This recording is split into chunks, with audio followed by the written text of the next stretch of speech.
Hi there. Welcome to a new episode of Branding with Friends, the show where branding meets key small business topics. Here, you're going to learn tips straight from the experts on everything from social media to SEO to marketing and what you can do right now to use the power of branding to attract your ideal clients.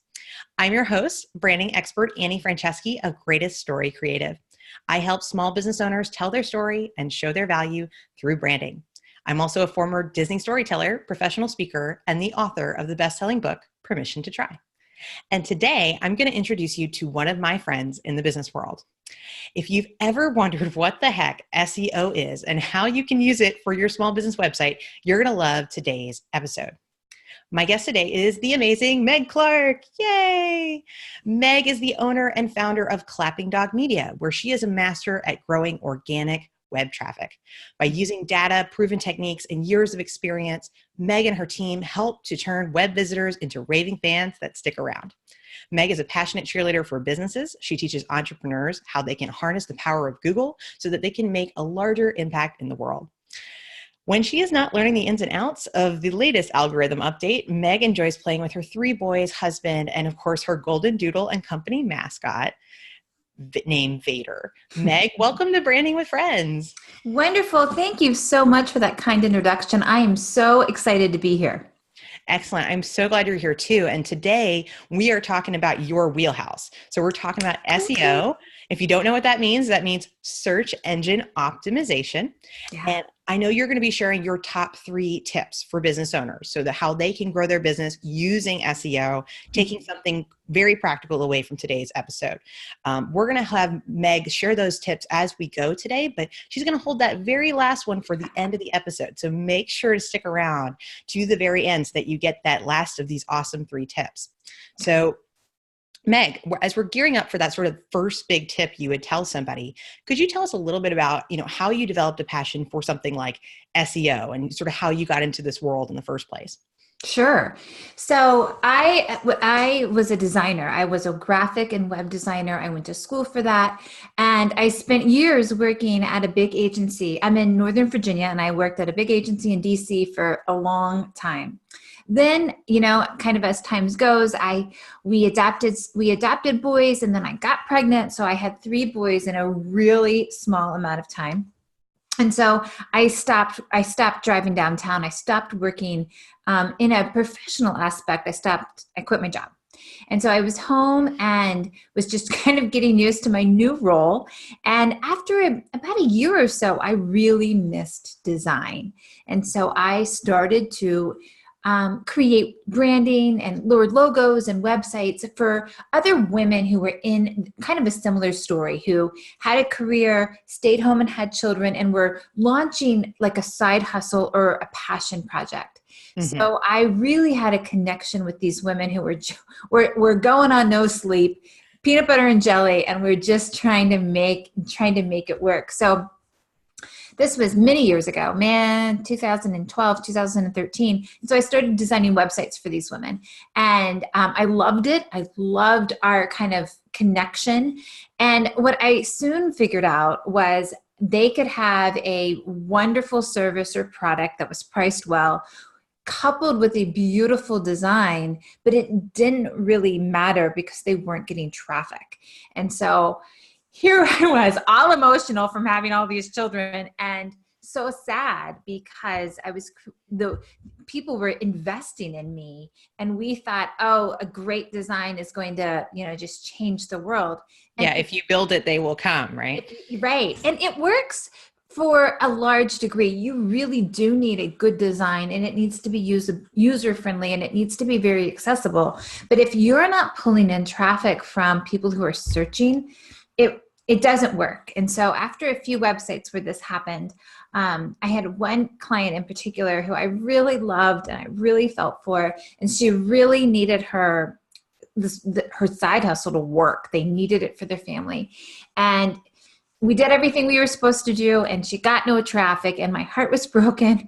And so it was with her project that I dived into SEO and Google Analytics, and I tried to understand what Google cares about and Mhm. then applied it to her site. So once we got it working, I mean, I had lots of penalties. It was Right. a rocky road, but we got there, and now she's thriving. And I really wanted to apply everything that I had learned to other websites, because it really makes a difference. And I'm an average designer but no means that great. So I was happy to try this The change transition. the Yeah. transition into analytics and SEO, because it's really valuable.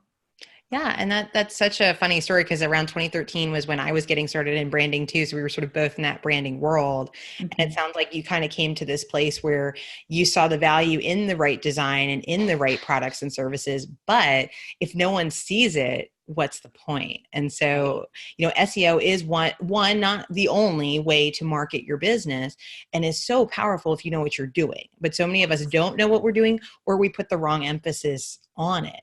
Right. So before we get into that first tip, I'd love for you, because it's going to get kind of overly technical, could you just define, like tell a fifth grader what SEO actually really is? I think your story kind of illustrated it, but tell us all so Sure. we got it clear before we get into how we use it.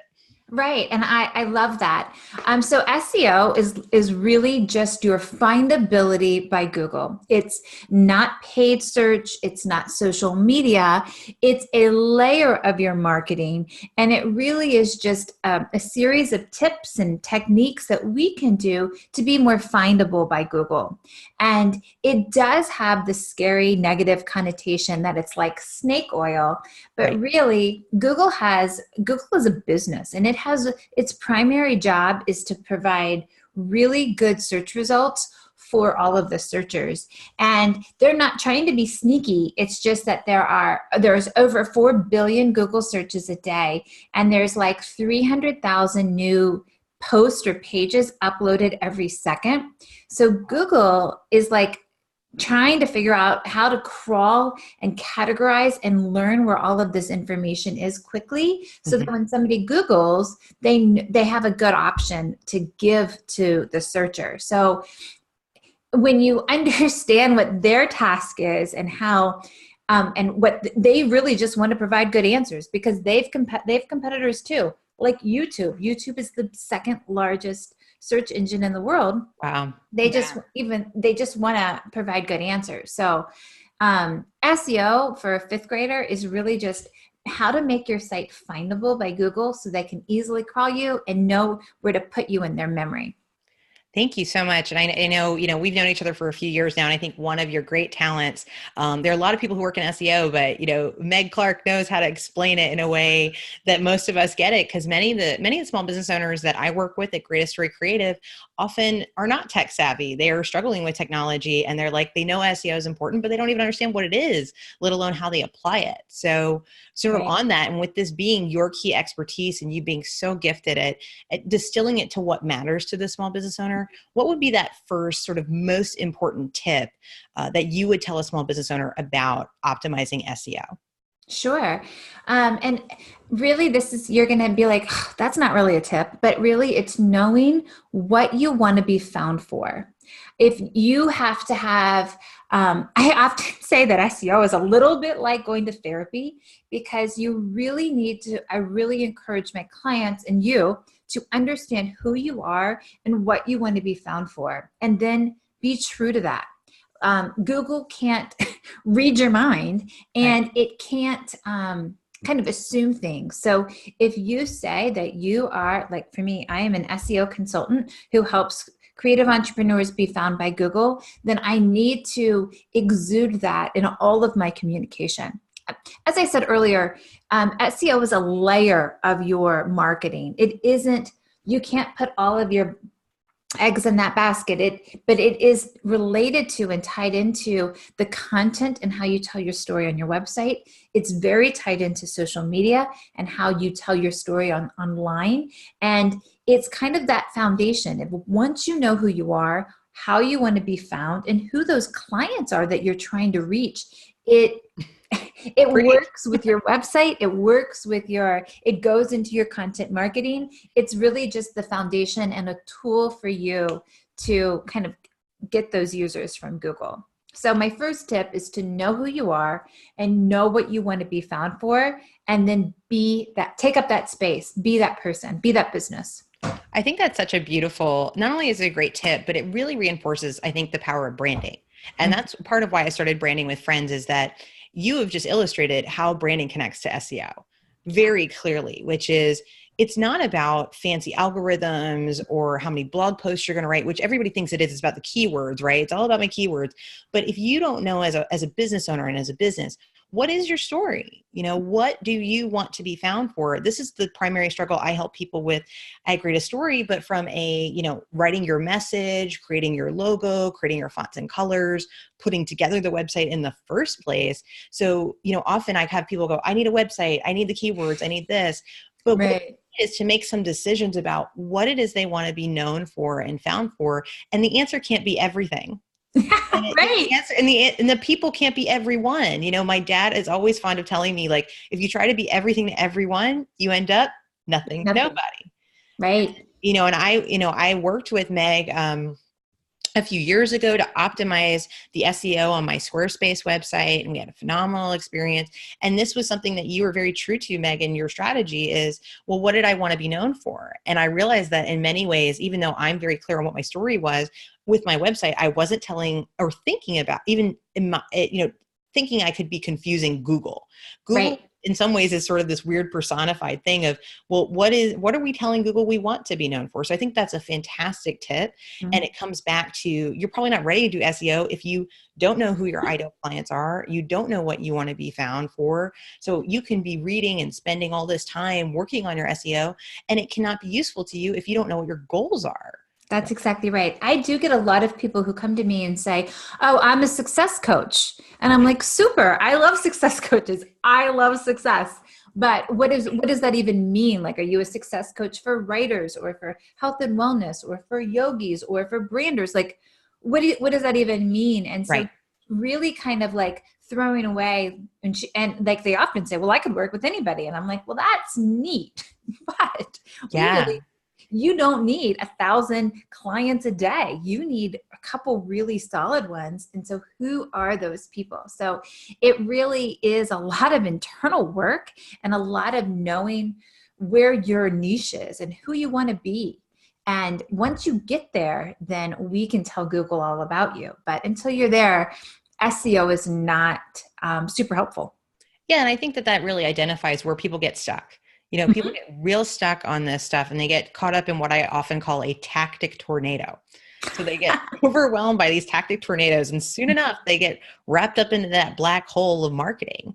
And there's not much escaping from that. And then you make the wrong decisions in your business, that your business just doesn't work, or that you can't gain clients. But you've touched on something which I think I always try to teach my clients too, which is this idea that you forget, you think you need hundreds of leads. You don't need hundreds of leads. You don't even need hundreds of clients. In a service-based business, you probably couldn't even serve hundreds of clients. Right? It's, of course, it's different for a product-based business. It's a totally different mentality. But, your coaches, your consultants, you're not trying to convince the whole world to love you, and nor will they, right? We're all busy, right? Right.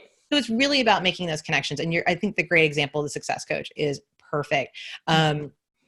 We're going to share 3 tips today. I'd love to know what besides telling Google what you want to be known for and being really intentional about that, what else do you think is something that a lot of small business owners need to know about SEO? That's great. And I'm going to kind of push some things together here. When people come to me and they know who they're doing, they know who they are, they know who their ideal client is, and they're ready to be found by all these billions of people who are Googling, who are searching on Google. One of the most practical things that I tell people to do is Google their keyword, Google what they want to be found for, Google their name on Google.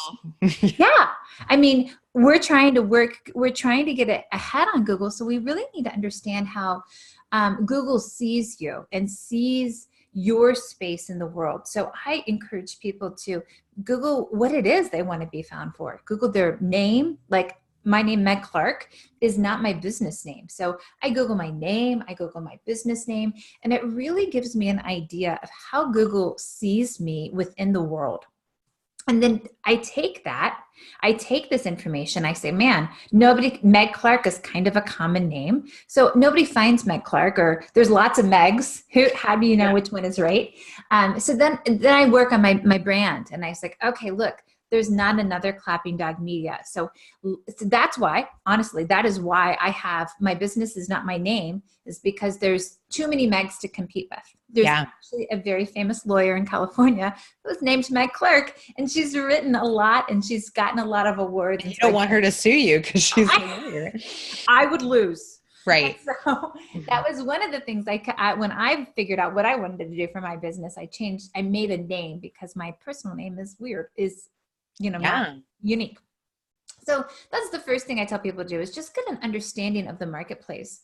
And then my second big tip is to understand how Google reads your site. So we see the results over here, and then I want users to understand how Google reads you. And honestly, there is a misconception that Google updates their algorithm all the time, and it's difficult to keep up with, and SEO is really hard. And it is true, they say they update their algorithm 5 to 6 times a day. But the things that they really care about never have changed, and they haven't changed in the 7 or 8 years that I've been doing this.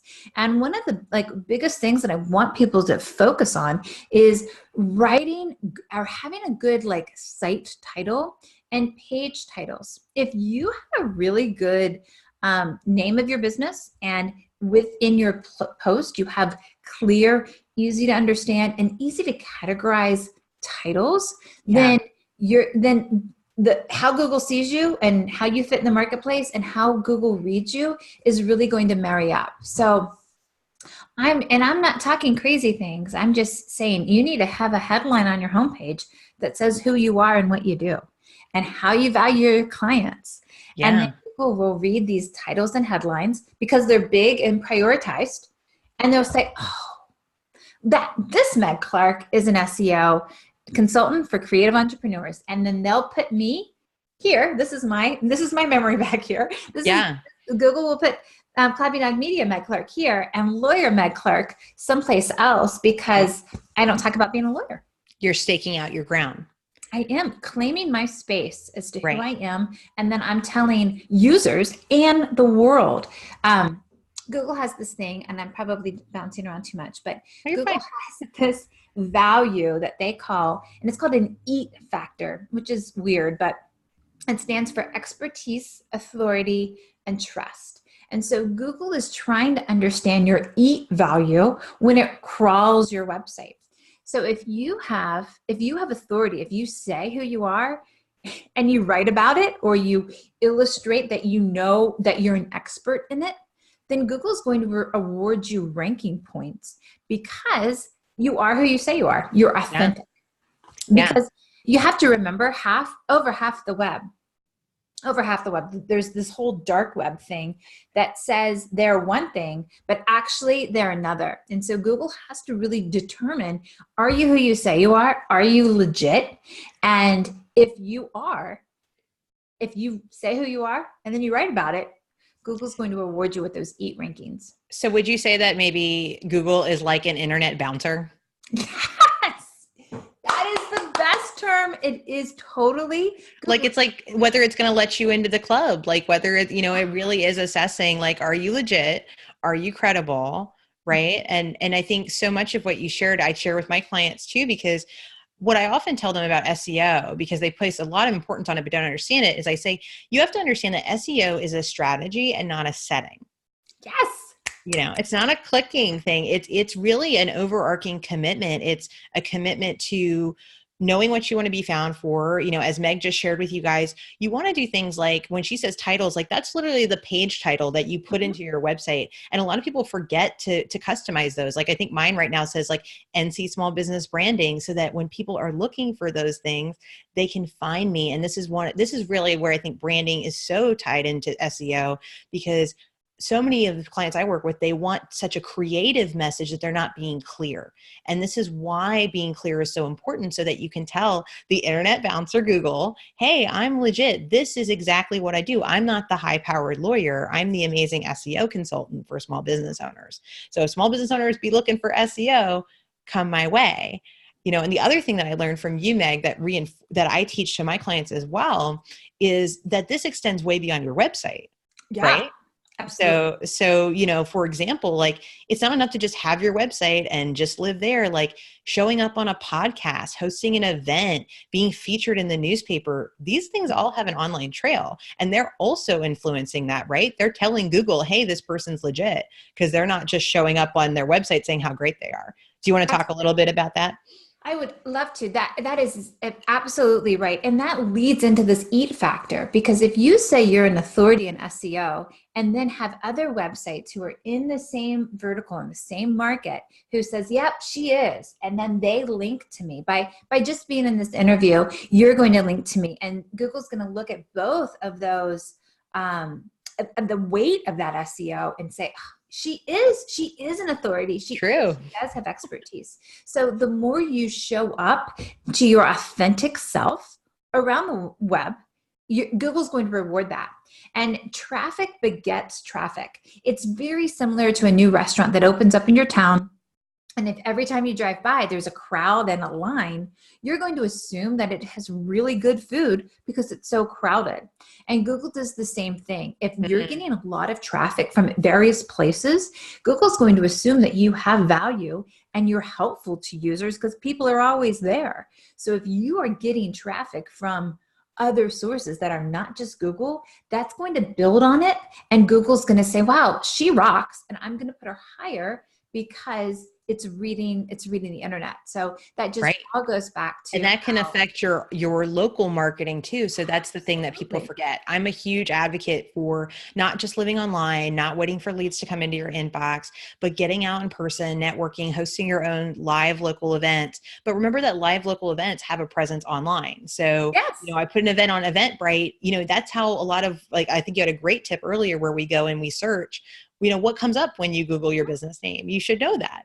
Right. And what comes up with me are my events, and they go up on Eventbrite, and people have heard of me through Eventbrite. So, that is a way to add even more legitimacy. That's free and easy, and has a lot to do with offline marketing too. It's all interconnected in the world in which we live, right? It is absolutely. That's why SEO is simply a layer. You can't just hire an SEO person and say, I want it to SEO my site, and then I'm going to be over here.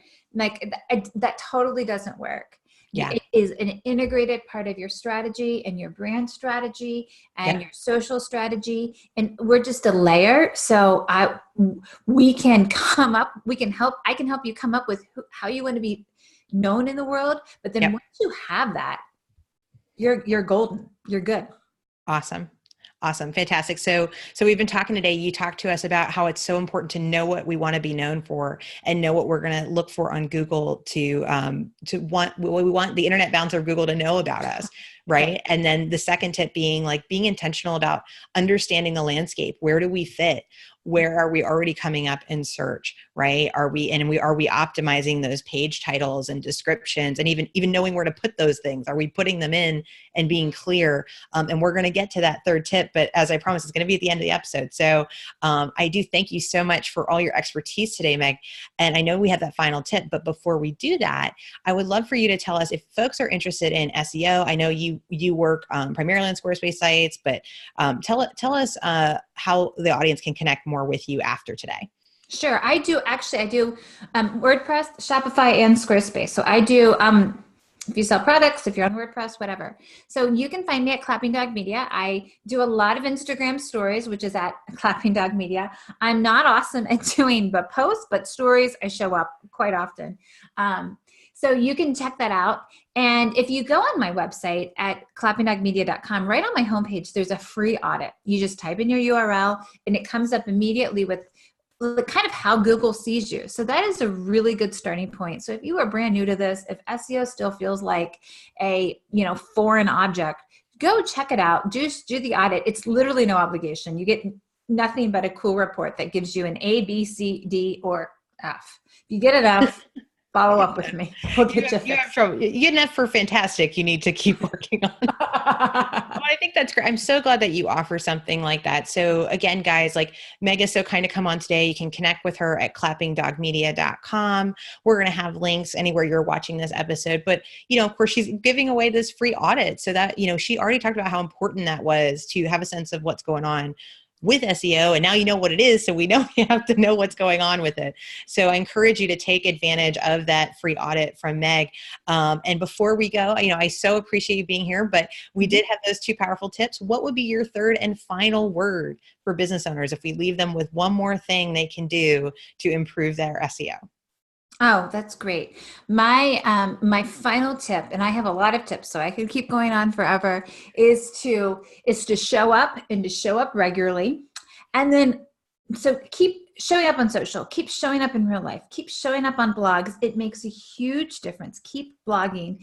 And then to have a 3.5 tip, my 0.5 tip is to make sure that you have Google Analytics. It's a free service that's on your website, and it's overwhelming, but only look at the acquisition menu. Figure out where your people are coming from. Are they coming from social? Are they typing in your URL directly? Are they coming from social?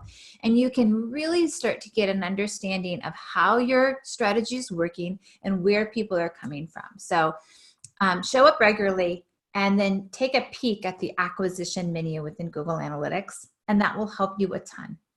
Awesome. Well, if you stayed to the end of the episode, we've learned so much today. We learned what SEO is. We learned we need to be intentional about how we're found on Google. We need to know what comes up on Google and optimize those descriptions. And then finally, that awesome call to action of we need to show up, right? Yeah. So we need to be showing up, and not just online, that the things we do offline are affecting how we're perceived online. And of course, those clients that are coming to us or not coming to us. So Meg, thanks again for being here. You shared so many great things. And I think we've learned so much today about how branding and SEO make each other better and ultimately help you grow your business, which is why we're here. Right? That's it. We hope you enjoyed another episode of Branding with Friends. So many thanks to my special guest, Meg Clark of Clapping Dog Media. I hope you will tune in next time when we'll tackle another topic that meets branding and business. Till then, I'm Annie Franceschi of Greatest Story Creative. Find all our episodes, branding resources, and more at our website at greateststorycreative.com. Have a great day.